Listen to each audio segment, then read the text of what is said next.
सर्वे भवन्तु सुखिनः, सर्वे सन्तु निरामया, सर्वे भद्राणि पश्यन्तु, माँ कश्चित् दुःखभाग् भवेत्।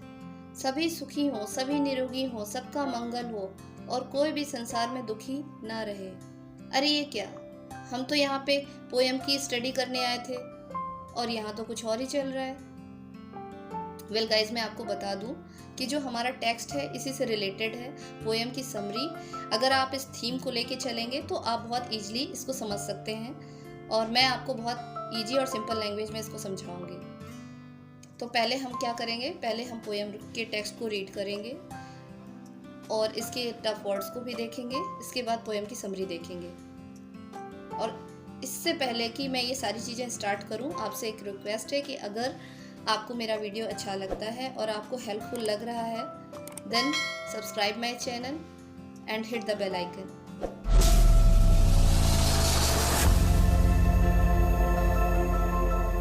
Hi guys, this is Priyanka here and you are watching my channel English Grip. Hope you all will be fine and fit. So let's begin the poem. Today's poem is No Men Are Foreign, written by James Kirkup. He is an English poet and he has written over 30 books. He was born on 23rd April 1918 in England. So before starting the poem, let's understand the title and the theme of the poem. No men are foreign. No men are foreign. यहाँ foreign का मतलब विदेशी होने से नहीं है, बल्कि इससे है कि ऐसे लोग जिनको हम फॉरेनर समझते हैं। हम जिस कंट्री से बिलोंग करते हैं उसके बियॉन्ड जो हमें कंट्री मिलती हैं, हम वहाँ पे रहने वाले लोगों से हेट करने लगते हैं। क्यों करने लगते हैं? क्योंकि हम सोचते हैं कि वो फॉरेनर्स हैं। So no man are foreign means कोई भी यहाँ फॉरेनर नहीं है, हम सभी एक दूसरे से परिचित हैं। और यही ऐसी ही कुछ पोएम की थीम भी है, वसुदेव कुटुंबकम, यानी पूरा संसार या पूरी धरती जिसमें ये सारी कंट्रीज आती हैं, जिसमें हमारी कंट्री, खुद की कंट्री भी शामिल है। ये धरती, पूरी धरती हमारा घर है, ऐसी एक विशाल भावना छिपी है इसमें। So here poet is telling that every person, every human beings are equal. So let's begin the poem.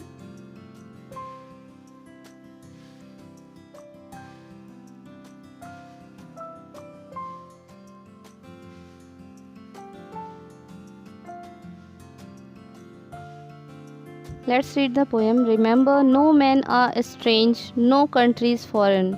Beneath all uniforms, a single body breathes. Like ours, the land our brothers walk upon. It's earth like this in which we shall lie. The words we have are strange. Strange means vichitra or aparchit. Beneath means niche.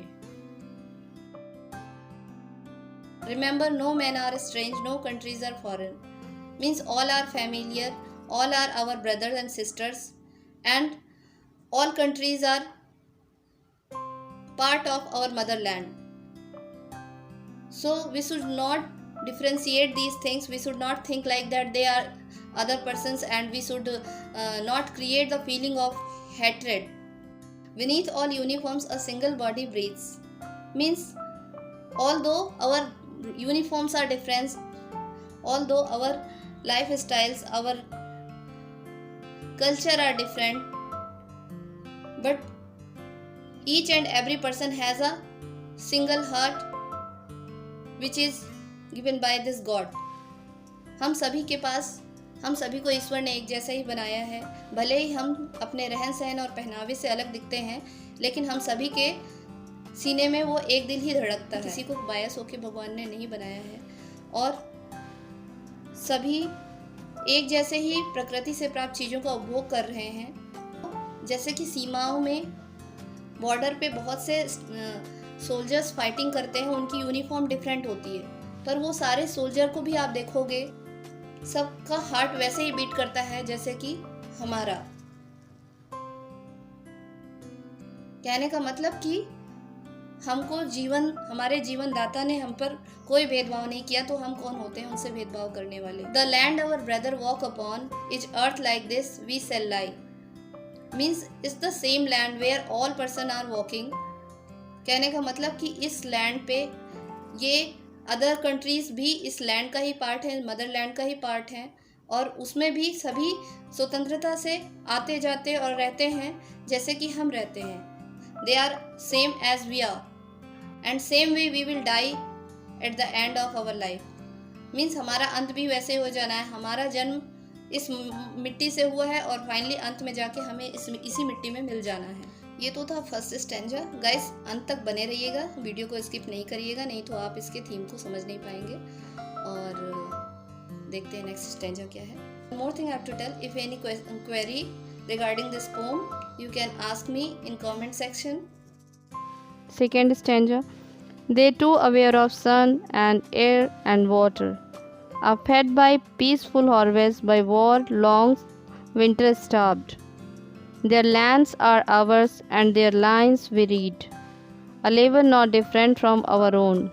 Here tough words we have. Aware, aware means परिचित, fed means खिलाना, peaceful means शांति काल. Lines, here lines refer to hand palms, हस्तरेखाएं. Labor, labor means परिश्रम. They too aware of sun, air and water and are fed by peaceful harvest.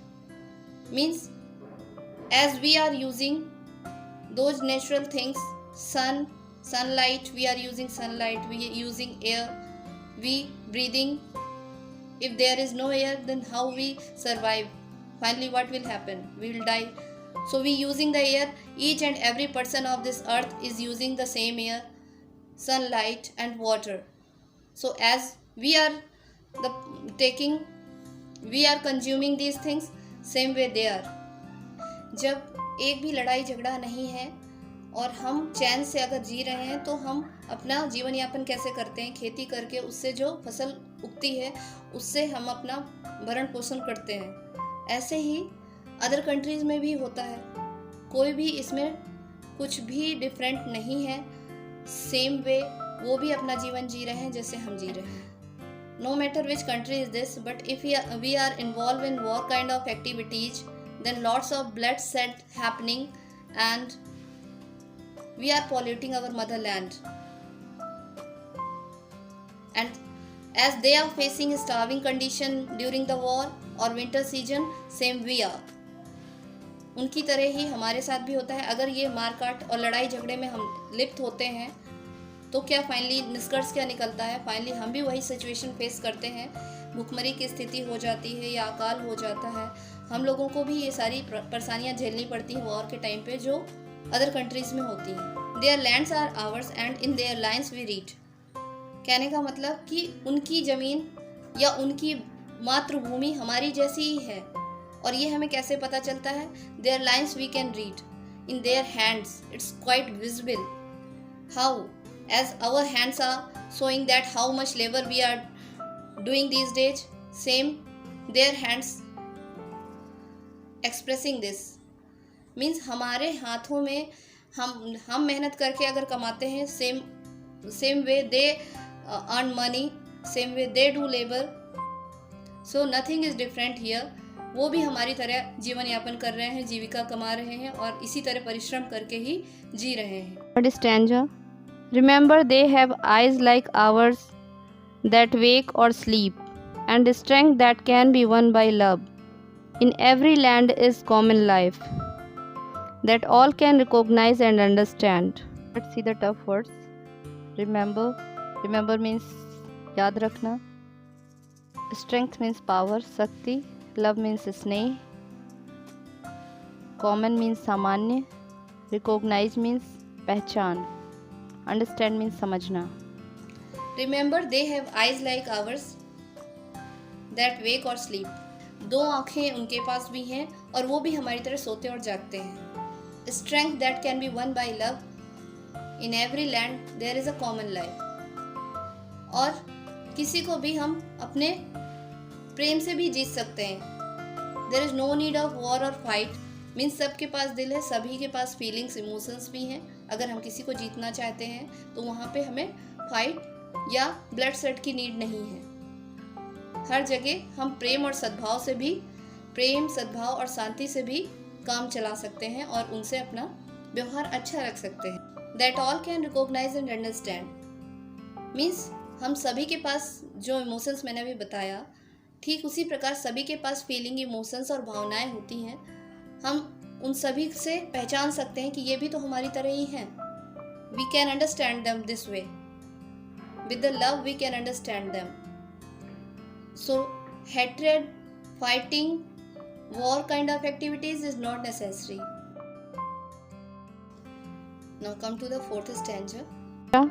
Let us remember, whenever we are told to hate our brothers, it is ourselves that we all despise, betray, condemn. Remember, we who take arms against each other. Here's the tough words are whenever, जब कभी, betray means धोखा, condemned means आलोचना, against means विरोध में, arms means शस्त्र. Let us remember, whenever we told to hate to our brothers, it is ourselves. कहने का मतलब कि जब भी हमको कहा जाता है कि हम उनसे नफरत करें, वो हमारी तरह के नहीं हैं, उनमें ये डिफरेंसेस पाए जाते हैं और उनके प्रति अगर नफरत करने को हमें सिखाया जा रहा है, it means we are depriving our self from their love. और इस तरीके से हम उनके प्यार से वंचित रह जाते हैं. जैसे प्रेम और सद्भाव हम चाहते हैं कि हमसे कोई करे, वैसे ही हमें भी दूसरे से करना चाहिए.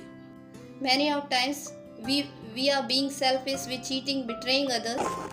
Remember, we are one who take arms against each other. हम ही हैं जो एक दूसरे के प्रति लड़ने के लिए रेडी रहते हैं. गॉड ने तो हमें ऐसा कुछ नहीं कहा है. So we should develop the feeling of unity, fraternity and brotherhood. Now the last but not the least, our last stanza.